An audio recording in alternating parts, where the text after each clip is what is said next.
It's working!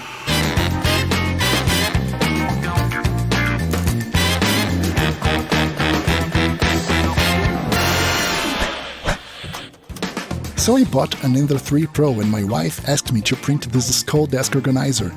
You can get the STL model for free on thingiverse.com. The link is in the description.